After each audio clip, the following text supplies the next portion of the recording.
The news is just crazy and in abundance. I'm joined today by my guest, John Lott. He's become a regular on the program. Absolutely love his work, but we did not expect to be leading off, or at least I did not expect to be leading off with two shootings today. We're actually going to dive into probably a couple of columns of John's. One on trans violence, why it's way worse than the media is telling you. Also, the left is going, and they're kind of on a gun grabbing mission. They want to start with law abiding citizens and police officers. I want to talk about that a little bit with John. But first, before we get to those issues, I want to talk to him about the shootings that occurred today. And guys, I got to be totally honest with you. I was paying attention to the shooting that happened at the synagogue, and we'll get into that with John. And I had totally missed the shooting that occurred at Old Dominion the same day. So I want to bring John Lott on and get his take on both of these shootings right away here. John Lott, thank you for joining us. Of course, he's with the Crime Prevention Research Institute. I think I got it right this time, John. Crime Prevention Research Institute. Research Center. Research Okay. Center. But anyway. Okay. So I did it. No problem. All right. Okay. All right. So give us your take here, John. Well, my own guess is that these two attacks today are at least tangentially related. The Old Dominion, the guy was shouting Allah Akbar. He's had connections with ISIS in the past. He had been sentenced to a prison term, but had been released early with a pardon by Biden. He's a naturalized citizen. I assume the guy who did the attack at the Jewish synagogue today was also, of a similar vein. And we have, and apparently he was also a naturalized citizen. So, we probably want to think a little bit more carefully about who we're bringing into the country. And honestly, it's such a simple I'm concerned that we're going to see more and more of this, obviously, with what's transpiring in the Middle East with the Iran conflict. Right. And I think the United States is kicking some booty, despite with many in the media or what they're trying to portray. I'm not trying to pretend like this is going to be an easy thing, but I think that we're having great success in Iran. So is Israel. And I think that it'll pay off in the long run dividends where our men won't have to go back. But meanwhile, we are going to have to fight a lot of these people, I believe, sadly, that are some of these gotaways or some of these people that were allowed into the country by the Biden administration. And we just don't know when they're going to pop up. I'm curious. I want to ask you this, John, because I know that we're kind of on high alert for sleeper cells as a result of what's happening in Iran. But I'm not so sure that I'm that concerned, and maybe I should be, about sleeper cells as much as I am the lone wolf, like these attacks that seem to be popping up. Obviously what happened today, we saw in, what was it, Austin, Texas, a week or two ago, the guy that shot up the people at the bar. So I'm a little concerned about that. Well, I think that's reasonable to be concerned. I also think that it's one reason why people should carry their permanent concealed handguns when they're out in public. There's so many potential targets. You can't have police there all the time, and having police in uniform, they face real tactical disadvantages in stopping these attacks. If somebody's thinking about shooting up a place and they see an officer in uniform, they can either wait for the officer to leave the area before they attack, or they can move on to another target themselves.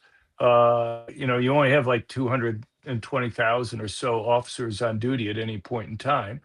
That's a lot to cover 300 and almost 50 million people out there. And, John, hold on just a second. That number just blew me away. I did not realize, I did not realize that law enforcement was spread so thin. I don't know why that hit me the way that it did, but it did. That is a shocking number to me, but go ahead. I apologize to interrupt you. Yeah, well, I mean, we have about 670,000 law enforcement in the country, but you have less than a third on duty at any point in time when you consider vacations and other issues that are there. And obviously, not everybody's on the street. That includes, staff and other people, administrative people. So you're talking about something that's around 220,000. Uh, so you're asking a lot. There's like one officer for every, I don't know, almost 1,500 people that they have to go and try to protect. And so they can't be there all the time. And and the fact that they're in uniform makes it difficult for them to stop attacks because the criminals will see who's there before they engage in their attack, and they can wait, as I said, for them to either leave or move on to another target themselves.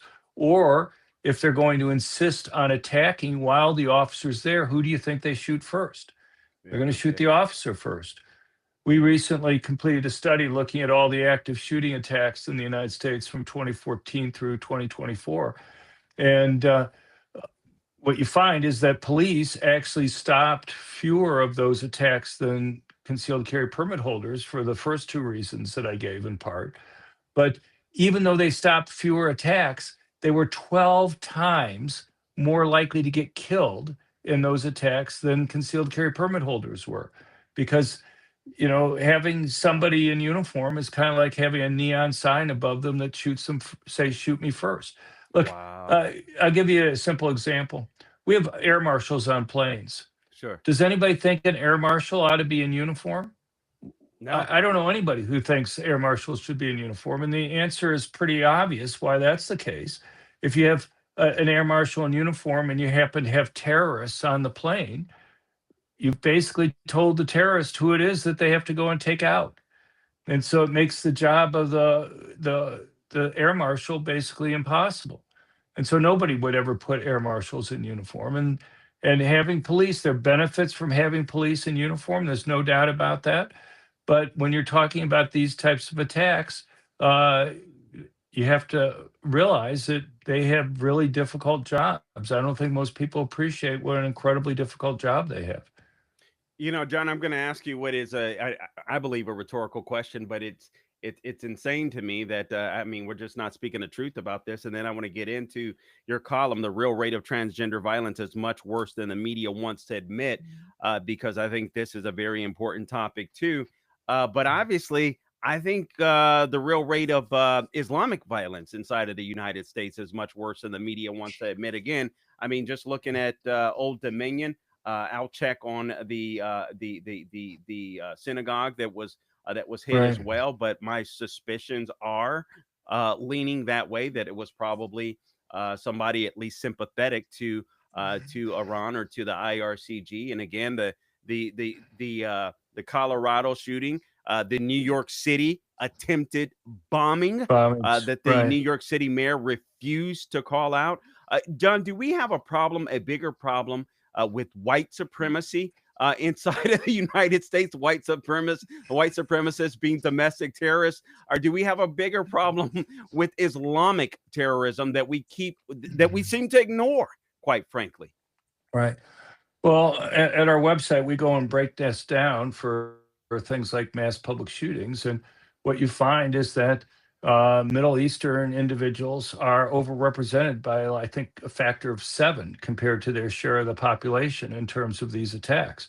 So, they're very overrepresented in these attacks. If you look at whites generally, they make up slightly more than half of these mass public shootings, but they make up, non-Middle Eastern whites make up about 65% of the population. So in fact, they're somewhat underrepresented. And when you're looking at kind of the motivations that are there, the vast majority, over 70% of mass public shooters, are simply suicidal individuals who have no real political views. You're talking about maybe about 8% or so that have some type of white supremacist type views, but half of those, more than half, are actually environmentalist, leftist types. They go at, whether it be the Walmart shooting in El Paso or other attacks, they are upset, the Buffalo grocery store shooter or others, they are upset about people having too many kids, and they are convinced that minorities are having too many children and that having children damages the environment. I mean, these are guys who are left-wing environmental nutsos who and basically it's not just here. You can go to the Christchurch shooting in New Zealand. That there was a guy who his ideal form of government was communist China. He was upset about immigrants having too many kids. But the media portrayed him as kind of a right winger type person. It's what you see all the time here, unfortunately, and the media hides the fact that these guys are you just don't see kind of the white supremacist right winger types out there that Biden and others were pushing. Yeah, okay. We are speaking to John R. Lott Jr. of the Crime Prevention Research Center. Back with more. We want to get into trans violence after the break. This is the Carl Jackson Show. Stay tuned.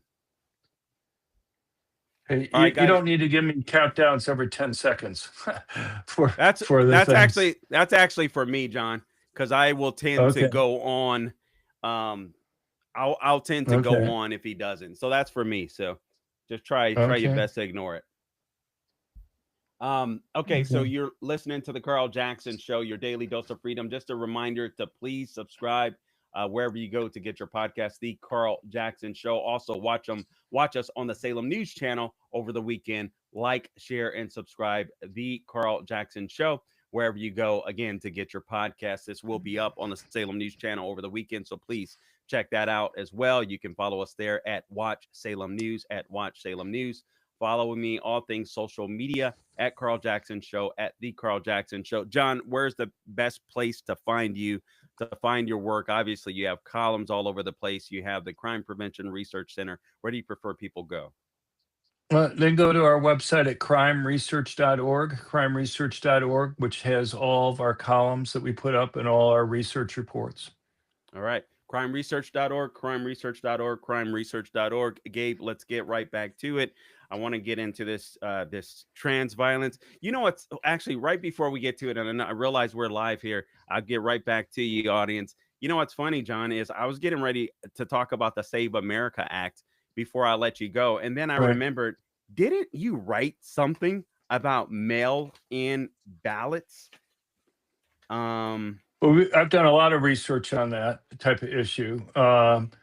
One thing that we've done is compare the United States to other countries. I don't think most people appreciate how the rest of the world is much more concerned and has adopted rules to prevent vote fraud. You look at Europe, for example, there are 47 countries in Europe.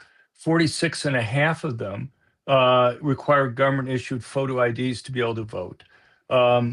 Of those countries, 38 completely ban absentee ballots for people living in the country. Another 7, or I guess 8 of those countries now will allow you to have absentee ballots, but they require that you have to go and pick it up in person with the government-issued ID. They will not send it to you in the mail. And 6 of those 8 countries limit it further to people who are either in the hospital or in the military on the day there. So, you basically have Europe have much stricter rules than what you see occur in the United States for voting. I mean, we're not even talking about mail-in ballots. We're talking about absentee ballots. I mean, mail-in ballots that you have in California and Colorado and Washington and Oregon and places where they just automatically send out ballots in the mail to everybody who's registered, creates real problems. And so, but I've done a lot of work on these things. I've looked at what happens to voter turnout when you have voter IDs. It's not just Europe. I mean, it's across the world. Mexico and Canada require government-issued photo IDs to be able to vote. All South American countries require government-issued IDs. All countries in Africa require government-issued photo IDs to be able to go and vote. But yet somehow Hispanic and Blacks in the United States, even though Mexico and all South America and all Africa requires, somehow when they're in the United States, they're not able to go and maneuver and get IDs. But This, the thing is, if you look at Mexico, for example, John, they didn't have. John, just a second, just so you know, we're not recording. I did not know you would have this much knowledge on the top of your head, at the top of your head when I asked that question. So I want to start recording because honestly, I mean, you're a wealth of knowledge. I wanted to get into the trans thing, but I just remembered I was like, I think you wrote on this, and I was getting ready to talk about this, and I feel like people need to hear this as well. So anyway, Gabe, let's start rolling here, please.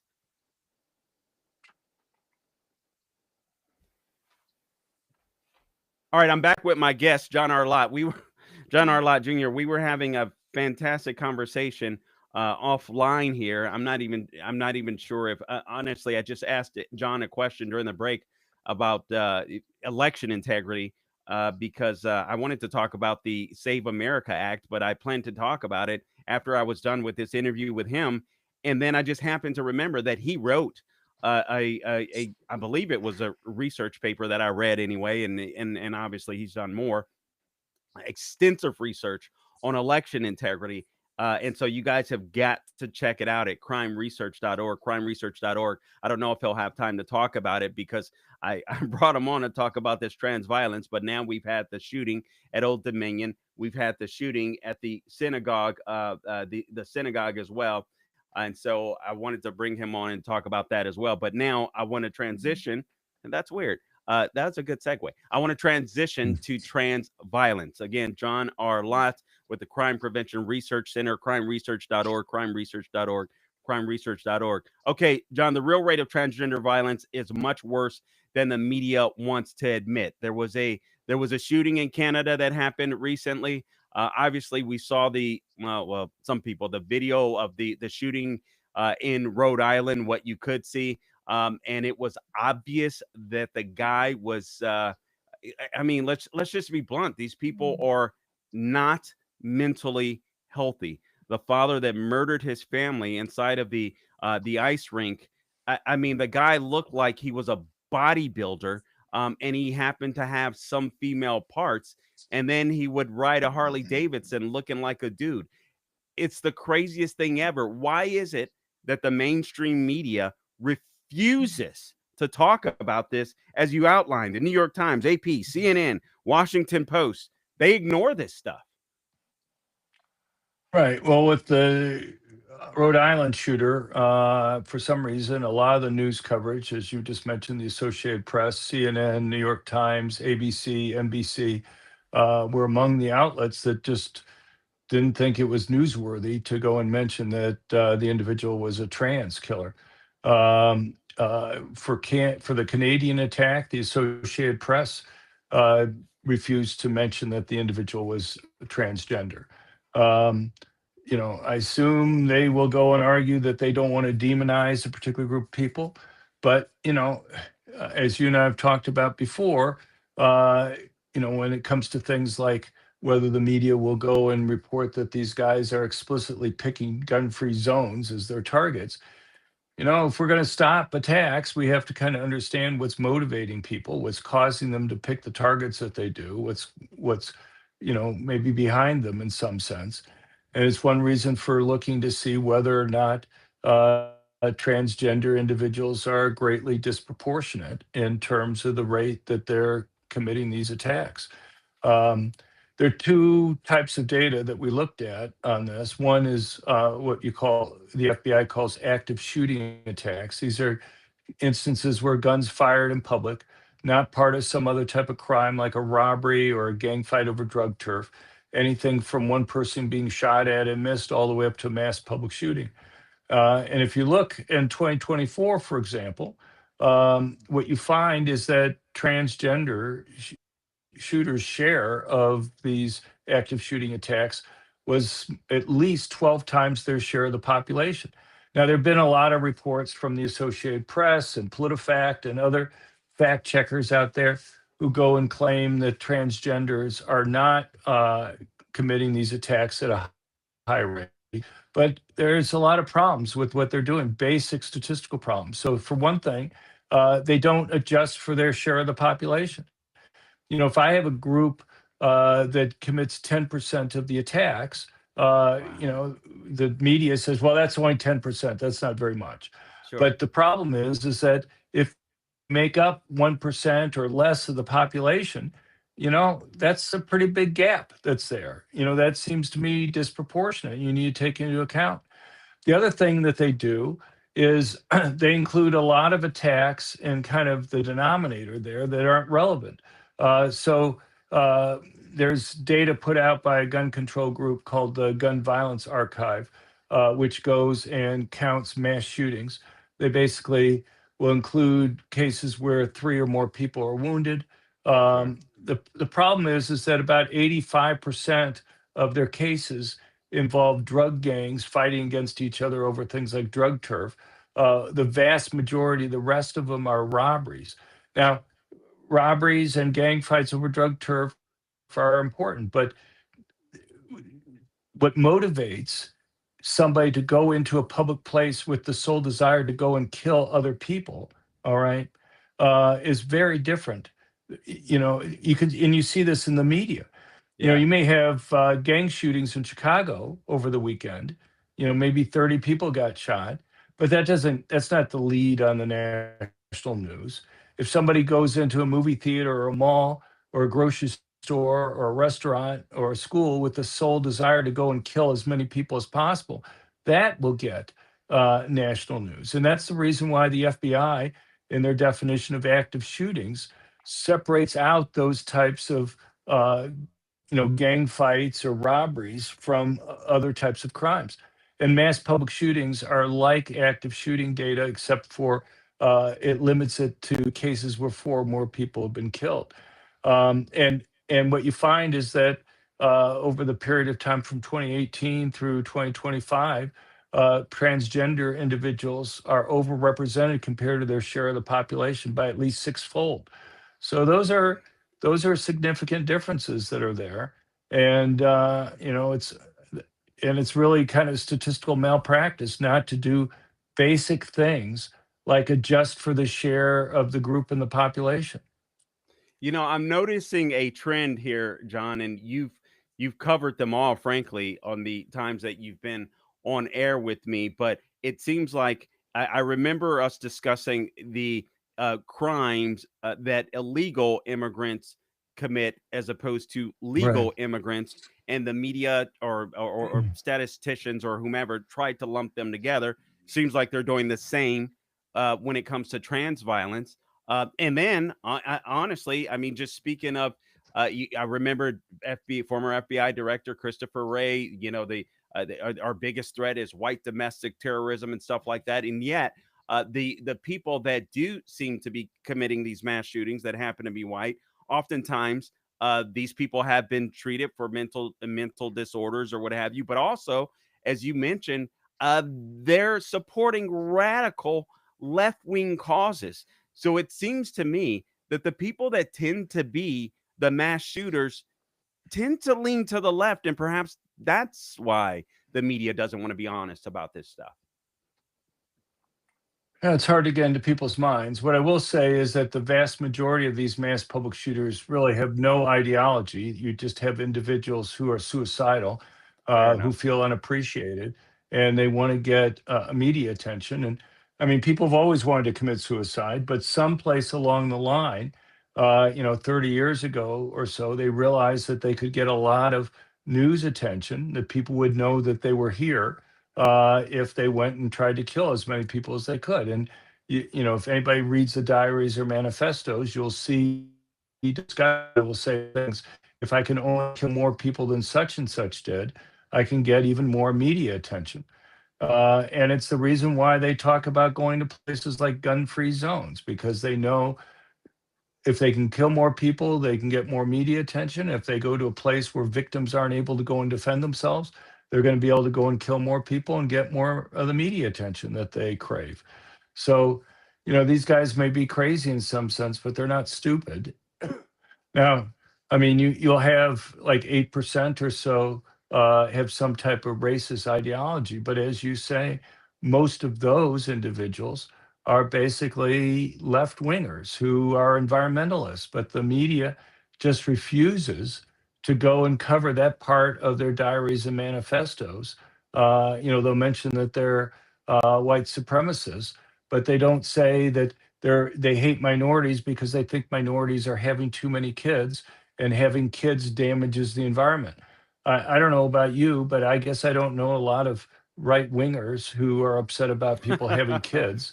I don't That's know true. a lot of right wingers whose ideal form of government is communist China, or call themselves eco-terrorists, or go and call themselves mild manner authoritarian leftists. Somebody calls themselves a leftist, I kind of assume that they don't consider themselves to be of the right. But the way the media looks at it is, if somebody is racist, then they're automatically on the right, even if they call themselves a socialist or like communist China or whatever. Real quick here, John, 30 seconds or less here. Obviously, trans violence is an issue. Are these people showing up at, psychiatric counselors' offices or whatever? I mean, is there a way to try to prevent this, in your opinion? What can we do to curtail this trans violence? Well, I mean, there's a lot of evidence that trans individuals are suicidal at a very high rate compared to the general population. Okay. So, given how so many of these mass public shooters are suicidal, it's not surprising to me that they're overrepresented in that group. All right. Get them some suicidal treatment. Guys, we'll be back. The Carl Jackson Show. Stay tuned. John, let me know if you have to go. I'd love to have you on for one more segment to discuss to get the voting stuff on camera. I really did not realize you would be able to cite that much off the top of your head. So I literally Yeah, asked you the question in between the break. happy to do it. All right, let's do it here, Gabe. Let me take a swig. This will be a separate podcast, Gabe, because I strictly want to talk about voting and election integrity in this one.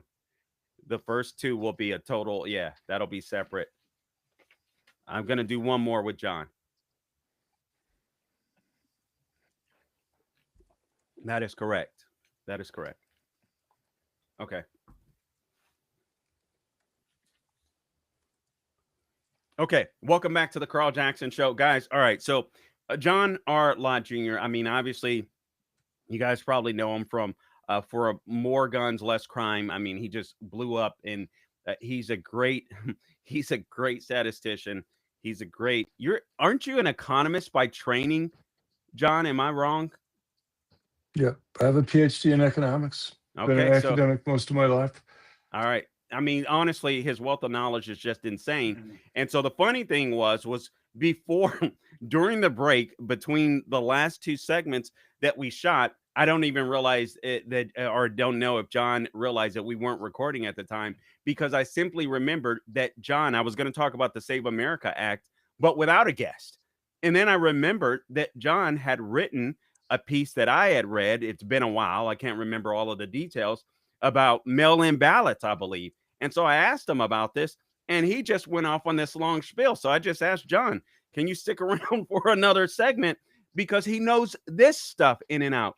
Guys, it is my opinion, and honestly, I know that this is an uphill battle, but I believe that it's a battle that the Republicans need to fight. I think that we need the Save America Act. I listen. I know we have to pass a 60 vote threshold. We have 53 to 47 as far as Republican senators versus Democrats. Not all Republican senators are on board. I'm leaning towards the talking filibuster and pressuring Democrats, because if we don't have election integrity, what do we have? John, I am you were mentioning when we were offline just the types of election integrity that other nations have. And normally I don't like to compare the United States to other nations, but in this sense, I think we should, because it's a shame that we don't have the type of election integrity inside of the United States that's just common sense, especially in places like California and some of these blue cities that are just insane. Yeah, the United States is very unique in terms of not having protections for voter integrity. I don't think most people appreciate it. You look at Europe, for example, there are 47 countries in Europe. 46 and a half of them require government issued photo IDs to be able to go and vote. Um, you look at Europe, 38 of the countries in Europe ban absentee ballots for people who live in the country. Another 8 allow it, but they require that you have to go in person and uh, and show a government issued photo ID to be able to go and pick up the absentee ballot. And 6 of those 8 countries limit it to people who are in the hospital or in the military at the time. And they just don't take your word for it that you're not going to be available. You have to have third party verification. So, you know, and we're not even talking about mail-in ballots where they automatically send out a ballot to people. These are absentee ballots where you have to go and request it. Um, you look at Canada and Mexico, both require government-issued photo IDs to be able to vote. Mexico bans absentee ballots. You look at South America, all the countries in South America require government-issued photo IDs to be able to go and vote. All the countries in Africa require government issued photo IDs for people to be able to go and vote. You look around the world, the United States is the real outlier in terms of not having protections. And the thing is, some of these countries used to have rules similar to what we have in the United States, but they discovered uh, massive fraud that was occurring that caused them to change. France until 1975 had absentee ballot rules similar to what we have in the United States, but they discovered on the island of Corsica, simply by accident, simply because some people got a guilty conscience, that literally hundreds of thousands of votes were either being made up or purchased. Because when you have an Wow. absentee ballot, you can go and show somebody how you're going to vote. The thing is, people don't even understand the history of voting in the United States. Um, we used to have massive vote fraud problems in the United States. Um, we didn't have secret ballots up until 1880. Kentucky was the first state to have secret ballots in 1880. The last state to have secret ballots was South Carolina in 1950. And what would happen is there'd be a ballot box up in the front of the room, and you drop in a colored piece of paper based on what party you were going to be voting for. And what would happen is that the representatives of the parties would stand on either side of the ballot box and Mhm. observe how you voted, and then they would pay people based on how they voted. And that was the main reason we moved to secret ballots, to prevent vote buying that was occurring. And when states switched to secret ballots, you had all these different states in different years switching. There was about a 10 percentage point drop in voter turnout that occurred right when you went to a secret ballot. Because basically what happened is some people who were no longer getting paid decide, it's not worth it to go and vote. And what they don't realize at the time is that states across the United States banned absentee ballots because they were worried that, and also ballot harvesting. And the reason is because if you have an absentee ballot, you could get the same vote buying. You could show somebody how you had voted, and then if you gave it to them, they could make sure that it was turned in. And it's just over time, people forget why we had these rules to begin with, and and we loosen the rules. And so Uh, now we have a number of states that go and have these mail-in ballots where they just send out in mass. I lived in Nevada briefly in 2020, and I lived in an apartment building where I got mail-in ballots from like the 4 previous residents oh, that had wow. lived Wow. in the apartment. And if you went through the mailroom, what you would find is literally, I don't know, whether there's 100 or more absentee ballots just on the floor, You because got to be people would kidding be me. getting all these absentee ballots that weren't from them, and they would just throw them on the floor. So I could have, or somebody else could have picked up all those ballots and voted them. And who would catch the person that would do that? You know what's so frustrating about this? And I want you to play cut 31 here shortly, Gabe, if you hear me, cut number 31. But what's so frustrating about this? This isn't a Democrat or Republican. Let's say you hate Trump. That's fine. I'm a Trump supporter. That's fine. Let's say you hate Trump. Don't you want to make sure that the elections are fair across the board, regardless of who you're voting for? It only makes sense to me. And most people believe what I believe. Let's play cut number 31, please, Gabe. What's the racial breakdown on this, right? Because I think a lot of people make the argument that people of color, non-white Americans, have a harder time procuring a photo ID to vote. But even here, take a look here, favorite photo ID to vote. 85% of white people favor it, 82% of Latino, 76% of black Americans favor it. So the bottom line is this. Voter ID is not controversial in this country. A photo ID to vote is not controversial in this country. It is not controversial by party, and it is not controversial by race. The vast majority of Americans agree with Nicki Minaj that, in fact, you should have a photo ID to be able to vote. And obviously, that's the polls haven't changed much on that. That was a few weeks ago. And then there's a video. We won't play it for the sake of time, but Gavin Newsom, the governor of California, that I don't even know when he works, admits that gerrymandering is a response to the SAVE Act that would require photo ID. So the only reason you wouldn't want photo ID to vote is so that you can cheat. Is there another reason, John Arlott Jr., that you can think of that the left wouldn't want photo ID to vote? Well, I mean, they claim that it prevents people from voting. I guess the only thing I would say is all the states that require government-issued photo ID provide free ID. It doesn't even cost you anything. And if you That's a can't good point. even make it out, you Man. you can't even make it to the place to apply, these states will send somebody to your residence to go and make sure that you have the ID. But, I'm not sure how most people can survive without IDs. They can't have a bank account. They can't get welfare payments. They can't get Social Security. They can't get anything, basically. They can't fly on planes. They can't get drugs from the pharmacy. They can't, I don't know how you function without having some form of government issued ID with you. You know what's amazing, John? You just triggered something in my head. I'm trying to see if I can find it, but there was a Democrat, a state senator, uh, basically making the case. I'm trying to see where what state this was in. Right now, I'm scrolling through my phone and I don't see it. But anyway, he was making the case in one of these blue states that illegals should be able to get rental assistance, whether or not they have ID, whether or not they can prove that they're non-citizens. So their goal seems to be to buy the votes of illegals, keep them on the dole, keep them on welfare, so that they will keep coming back and voting for the Democrat Party. We have 30 seconds. Your take.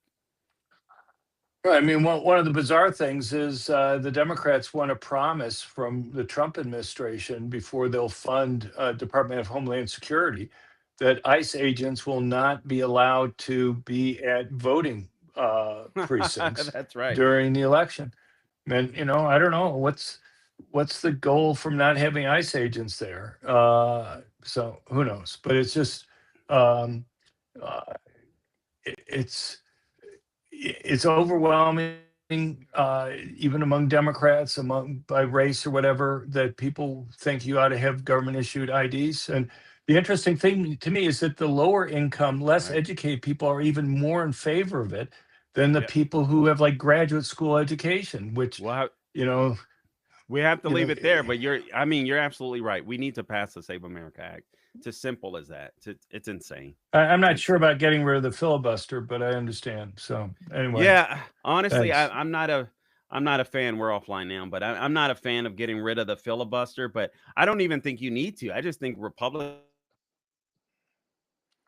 Well, have the talking filibuster, that could go on for months. Are you there? Yeah, no, Yeah. I And agree. and you wouldn't get any judges confirmed or anything else that would be happening during that period of time. Oh, So and people would just hear the Democrats going and making their false claims about this stuff over and over and over again.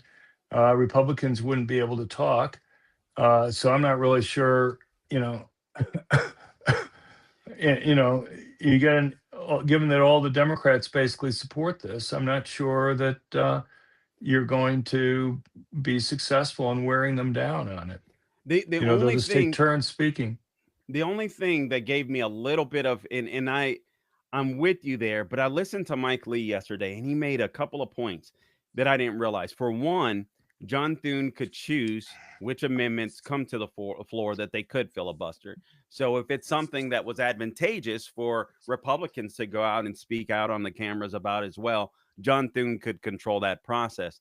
He also made another point, and I don't know, times could be different. So you're probably right. I don't necessarily want to see the filibuster go, but at the same token, he made the point that when it came to the Civil Rights Act, and I forget another very important piece of legislation, it did take several months, but eventually Democrats were worn down where they voted in the numbers Well, I that think were needed. yeah, I mean, look, I mean, I think the Civil Rights Act was very different. I mean, one, I think the general media was behind, the Civil Rights Act. I'm not sure you're going to be able to get people educated. I mean, you have shows such as yours out there, but unfortunately, a lot of the mainstream media, I don't think, is going to educate people correctly on this Yeah. type of issue. Right. And who knows? I mean, look, if you can get through, I'm happy. I'd be great. I'd be thrilled. But I don't want to get rid of the filibuster, even though the Democrats may be very likely to do it, just because if we didn't have the filibuster during the Biden administration, they would have packed the Supreme Court. They would have Yeah. gone and given statehood to Puerto Rico and DC. They would have banned photo IDs across the country. Yeah. So you got to No, be I careful. I agree. I don't disagree. I just feel like this is so crucial. I almost wonder if having an I election agree. integrity solves the problem. It's a hard one. It's a hard one for me here. I agree. But anyway, All John, I right. appreciate you taking the time, man. Really appreciate your work as always. No, I appreciate you being there, Carl. It's always great talking to you. All right. All right, Take you care. take care. You have a Thanks. good night. All right, so you guys got to hear John Lott beyond beyond our normal conversation. So I hope you enjoyed that. For some of you that are still tuning in and maybe watching live, just a reminder to please subscribe to the podcast wherever you go to get your podcast: Apple, Google, Spotify, YouTube, and Rumble. Please check out John Lott's work: crimeresearch.org, crimeresearch.org. And frankly, I mean, the guy is just brilliant when it comes to numbers, and the fact that he remembers so much of this data off the top of his head is just I mean, it's just amazing. It's just amazing. So I hope that you enjoyed that. We're going to be joined by another guest here shortly from the Center for Immigration Studies. So I'm looking forward to that because we're going to be talking about something different that the media isn't talking about a lot, and that is how illegal immigration is impacting your bottom line. So we're going to be getting to that momentarily. And our guest, Dr. Steve Camarata with the Center for Immigration Studies. Is it Stephen or Steve? So anyway, we'll be getting into that as well. So I hope you will stay tuned. He will be with us shortly as soon as he checks in with us momentarily. Just a few minutes. He's supposed to be in at 8. Then we'll bring him right on here. And let me just make sure. Okay, good Lord. Okay. Okay, good.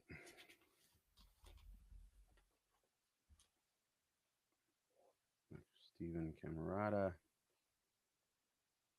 All right.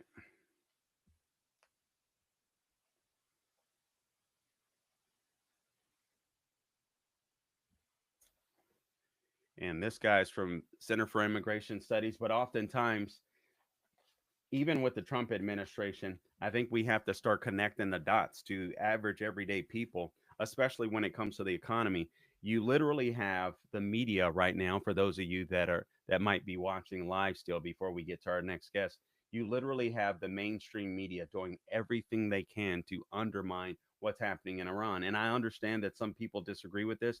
I think in the long term, it means that we get to send less people, that we get to send. Hey, Chris, call a spade a spade. Most trans people are mentally sick. It's true. I mean, it's obvious that you can't think that a man, you can't believe if you're a man that you're actually a woman, and vice versa. If you're not mentally disturbed. So that is so true. But also when it comes to, again, getting back to this issue with Iran, I just think it is the right course. I think actually it'll help all individuals in America, but including the middle class, including those that are more poor with fuel prices. I don't think we should be depending on the Middle East for fuel, because we don't have to. And also, I don't want Iran dictating our relationships or trying to undermine relationships in the Western Hemisphere. So I understand that a lot of people are upset about this war, and they're saying we went to war for Israel. We didn't go to war for Israel. We went to war for the United States. And it's turning out that Israel is turning out to be our best ally, unlike the UK, with people like the feckless Keir Starmer, who is a worthless piece of, I gotta watch my mouth. It's just frustrating. It's frustrating to see what's happening in the UK under the leadership that's there. Same thing. It's frustrating to see what's happening here in the United States as well, in places like New York City. Okay, our next guest is here, so I do want to bring him in. Gabe, let's go ahead and bring. Are you serious? Okay. Okay. All right, let's do that. Hello, Dr. Stephen Camarata. How's it going? Yes, you're hi. actually live. You're actually live right now, but we're getting ready to tape live. So I appreciate you taking the time to join us this evening before we get started here. So I'm looking forward to the conversation. I was told that you are the man to speak to about this particular issue. So we'll start off with a video. I want to get your response to that, but I want to talk about how illegal immigration is impacting working class Americans, if you will. A lot of people aren't connecting the dots you guys have at the Center for Immigration Studies. So I'd like to talk about that. All right. So we'll get started here, and then we'll start. I want to play the video here, Gabe. I think it is cut number. Let me look here.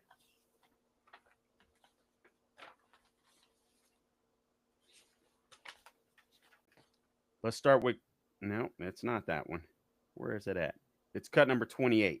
Cut number 28. And then I'll get Dr. Stephen Camarata's take on that and ask him some questions here. So let's get started. Again, you're listening to the Carl Jackson Show. All right, Gabe, let's roll. Sanctuary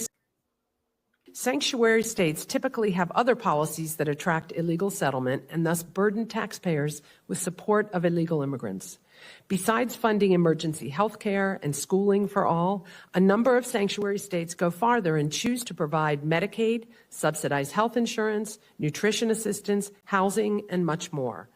Illegal immigrants use these welfare programs in large numbers.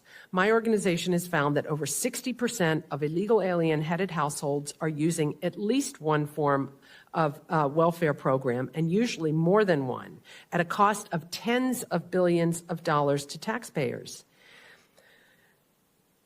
This is why any resources spent on immigration enforcement actually save taxpayer money in the long run. Okay, let me get your response to that right off the bat, Dr. Stephen Camarata with the Center for Immigration Studies. Yeah, I mean, everything she said was right. We estimate 61% of illegal immigrant-headed households use one or more, usually more than one, welfare program in 2024, or I should say based on 2024 data.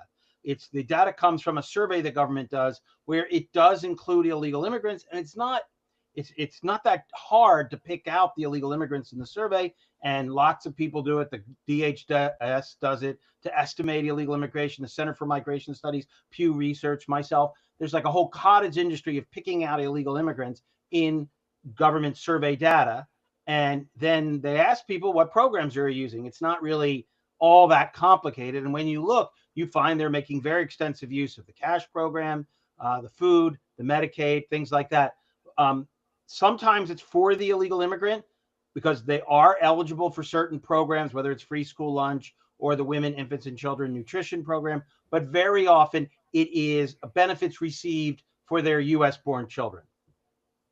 Okay, so benefits received for their U.S.-born children, they benefit from that, obviously. How does that impact the United States citizen that is obviously footing the bill for this? I mean, what are you guys, are you guys able to pick up how that's impacting the American citizen economically? Yeah, so there's two ways it would, right? You just have the direct fiscal cost, which may run into maybe $40 billion or $30 billion a year to provide all the various welfare programs for illegal immigrants. In addition to that, it's just a crowding out effect, right? If the amount of money you have to spend on your own native-born poor or legal immigrants can be circumscribed if you've got all this other demand for these services to low-income illegal immigrants. So there's potentially two things, right? The crowding out and the fiscal costs that come directly from the expenditures. Okay, so the argument has been from plenty of people on the left that we have in illegal immigrants. They're not even arguing for legal immigrants, but I mean they're just out and just crazy right now. But even when it comes to illegal immigrants, they're making the United States better. They're not a burden to the United States. And obviously there's good-hearted people. People want to be in the United States. It's the greatest country that God has ever given man, in my opinion. But that's not the issue. I don't think you should come to the United States to be a burden. Why has this been so just normalized? Yeah, I mean, there was a long tradition of progressives in the United States worrying about, especially job competition at the bottom end of the labor market, or just for working class Americans. So traditionally, A. Philip Randolph or Samuel Gompers or all these traditional union progressives were restrictionists. They didn't want lots of immigration, legal or illegal, because they thought that makes sense, that increasing the supply of workers tends to exert downward pressure on wages. And the last people who expressed concern was like the late Barbara Jordan, who headed an immigration commission. She was the first African-American woman elected from the South post-Reconstruction, and she chaired a commission. She was appointed by President Clinton. She chaired a commission in the 90s, and she repeatedly made this point. But since then, progressives have not been interested at all in this question for a variety of reasons we can discuss. But the issue of job competition, lowering wages, crowding out native-born workers is generally not on the radar, at least of Democratic leaders. It might be on Democratic voters may worry about it, but not leaders. Other concerns are that we've already talked about, the fiscal impact. And of course, there's just the simple rule of law, right? If you have a law that you don't enforce, you make a mockery of not just law, but democracy. Why vote people in? Why pass laws if you're just going to ignore them? You undermine the foundations of the republic. There are other reasons to enforce the law as well. And one is to limit the number. So there's 53 million foreign-born people in the United States. That's legal and illegal together. Maybe 15 million in the data are illegal immigrants. One reason to limit immigration is so the numbers aren't so big as they are now, that it overwhelms the assimilation process. Remember, immigration, legal and illegal, has added about 90 million people to the U.S. population since 1965, when the law was changed. And so one reason to control illegal immigration is to keep the numbers more manageable. So failure to control illegal immigration can kick taxpayers in the teeth, can have negative effects on some American workers, can destroy the rule of law. So there's lots of sound reasons to enforce the law. And I would add that have nothing to do with crimes illegal immigrants create. We can discuss that question, but unfortunately, and I disagree, many Republican leaders only talk about crime. And to my mind, they're missing the much bigger picture. Okay, so let me I'm glad you said what you just said. And I'm speaking to Dr. Stephen Camarada of the Center for Immigration Studies. You made mention that, Democrats don't want to talk about this. I don't find Republicans talking about this. No. That's what drives me nuts. Okay, it's we have an issue with illegal immigration. Okay, that's fine. And you're right. Obviously, you had the Biden administration. God knows how many people really came into the United States under the Biden administration. So I'm with you. I feel like, yeah, obviously, in my opinion, we need to kick as many illegal immigrants out as possible. But I think we need to slow down the rate of legal immigration as well. There's for the sake of assimilation, as you mentioned, but there's something else too. Recently, President Trump, and to his credit, I give him credit for trying to do the right thing by the working class. But he just announced that these major hedge funds are not going to be allowed, or he was going to sign an executive order. I don't even recall if he did. He wasn't going to allow these hedge funds to be able to, buy up these single family homes in mass and rent them out. But I think that's probably 2 to 3% of the housing market. It's not a huge number. It's not a tiny number, but it's not a huge number. But a huge number are illegal immigrants that are driving up rent prices, and nobody talks about it. Yeah, there is some talk. JD Vance is talking about. There is research on this question, and it certainly indicates that immigration, by adding to the population base, tends to increase things like rent or the cost of housing. Now, you can see that as a benefit. So I'm an older guy. I own more than one home in a high immigration area like Northern Virginia. I benefit because the prices rise here. But I have children who are now, looking to get married, buy houses, and it's just unaffordable for them. So you can see a great example of both a benefit to people like me and a cost to those just starting out trying to buy a home. And I think that highlights one of the problems with large-scale immigration, legal or illegal. It tends to benefit older, more established, wealthier people, owners of capital, and that sort of thing. And it tends to come at the expense of people who don't have a lot of education, who face the job competition, who are more likely to be in an area where the schools are getting overwhelmed, where the local hospital struggles, or they're looking for a rental property or even to buy a home, and they're seeing they're being priced out of the market. And so that, I think, really highlights the way immigration creates winners and losers, and the losers tend to be the poor, the young, the less educated. And I think that is a real problem. And you're right, no one talks about it.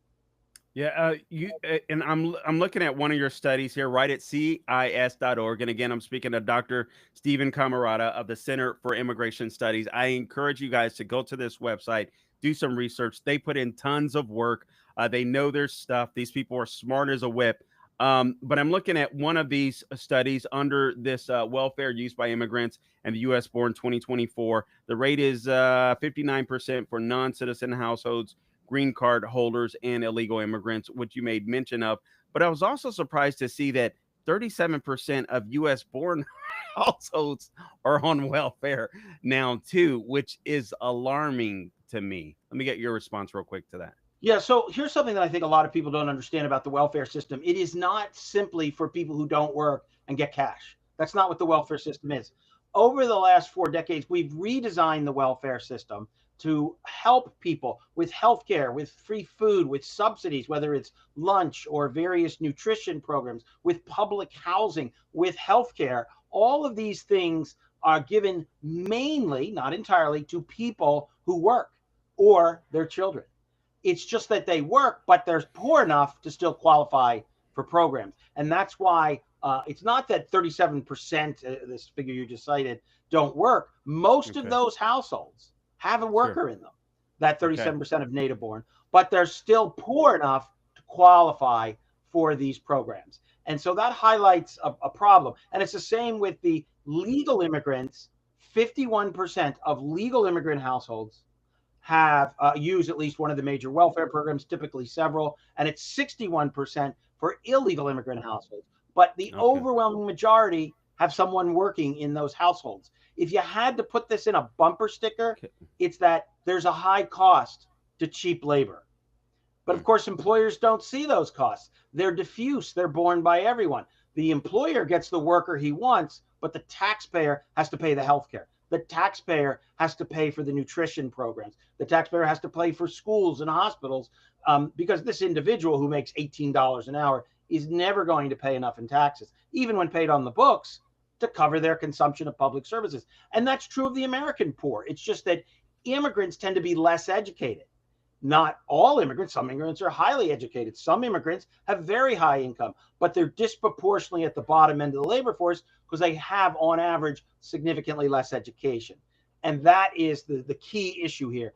If you allow in lots of people to take low wage jobs, less educated people, you're going to end up with a lot of welfare use because they're going to have children where we're not really going to deny them benefits like people think we do.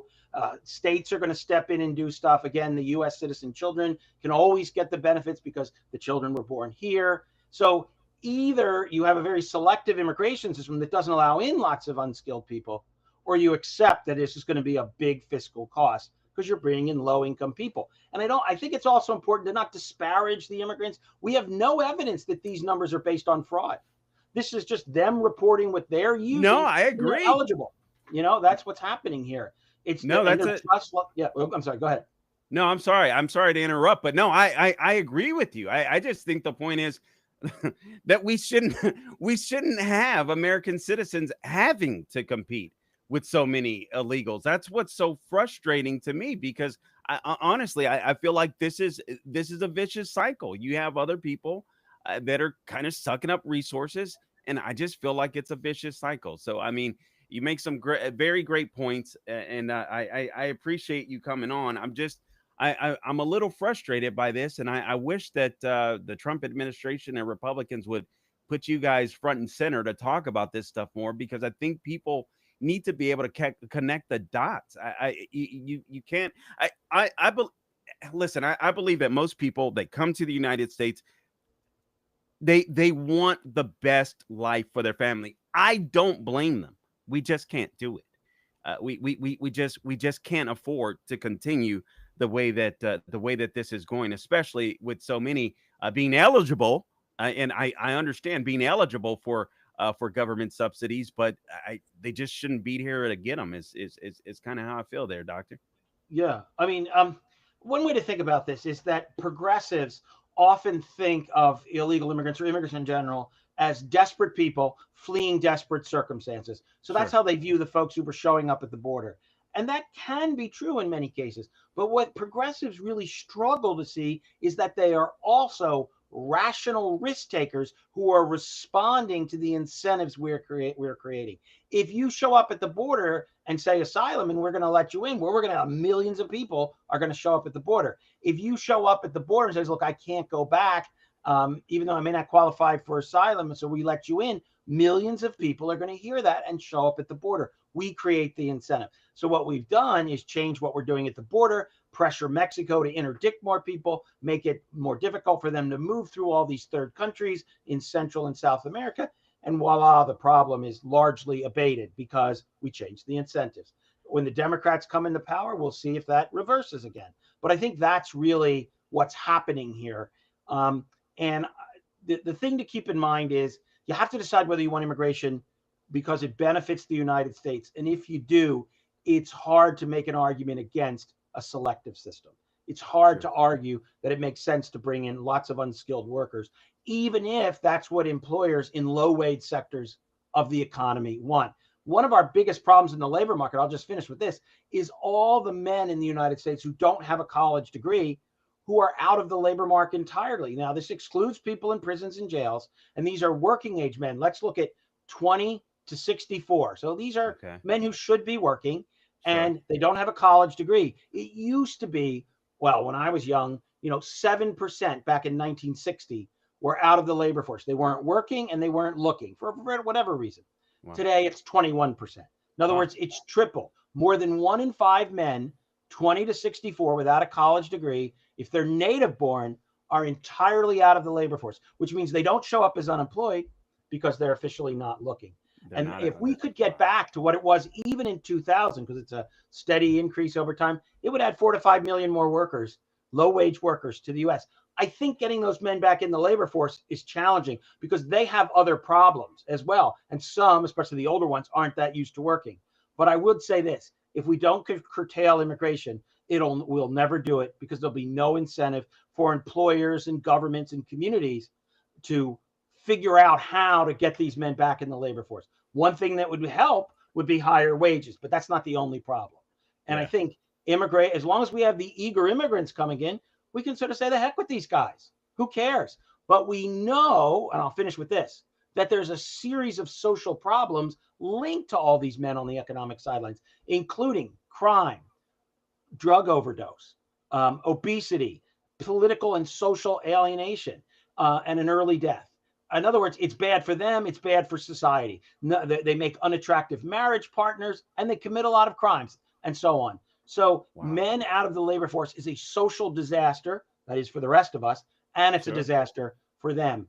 And immigration has allowed us to largely ignore this enormous increase in all these men out of the labor force, these less educated men. All right, last question. Dr. Stephen Camarata of the Center for Immigration Studies, please check out their work, CIS.org, CIS.org, CIS.org. Doc, we used to have a system where if immigrants came into the country, they had to be sponsored. Someone had to vouch for them. Do we even still use that system with legal immigrants? I don't know. Here's the problem. Yes, but is the answer. So some legal immigrants, whether they're visa lottery, we actually pull people's name out of a hat and we let them in. People who come in on employment-based immigration, people and some other categories, people who are refugees, they don't have a sponsor, obviously. But for the family-based people, which makes up 2/3 of U.S. immigration, legal permanent immigration, that's the so-called green card, there is officially a sponsor. The problem is what typically happens is we have an exemption. If the sponsor is poor, then the person can sign up for the welfare program, right? Wow. Well, one of the kickers is that the sponsor often lives with the immigrant and is poor too. So that's one. The second is just the administrative burden. If the sponsor isn't around, you got to find them.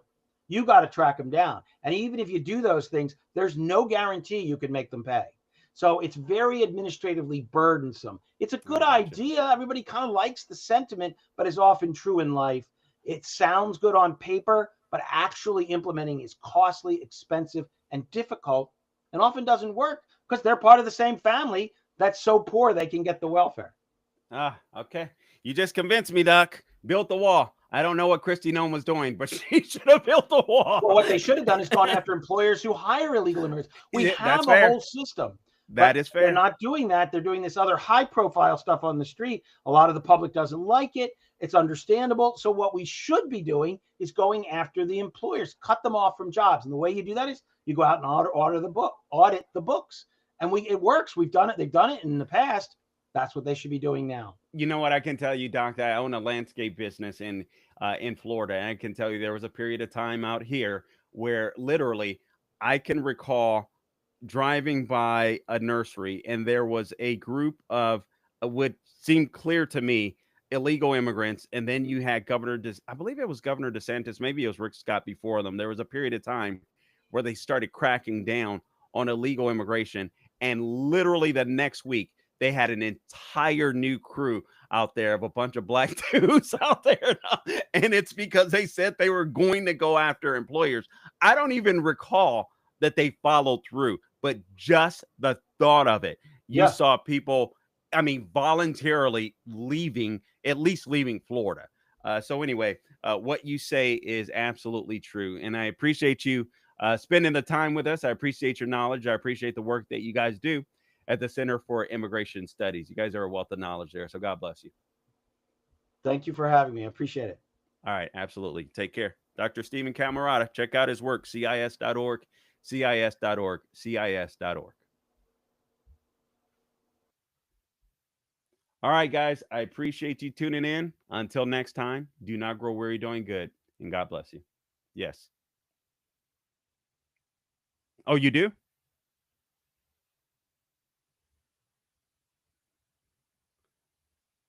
Oh, no. Okay. My bad. Okay. So we have... Okay.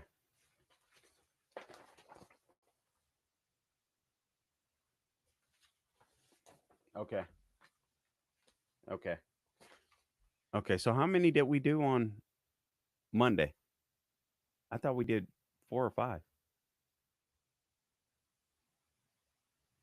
Oh, no, we got him because we got 3 with John Lott and we got 1 with him. We got 3 with John Lott. Yeah. And then we got 1 with him. 1. Yeah, I'm positive. because we did two with talking about the trans stuff and the shooting. We did one on the SAVE Act, and then we brought this guy in, and we got one. So, but what I'd like to do is keep that last one for an entire podcast to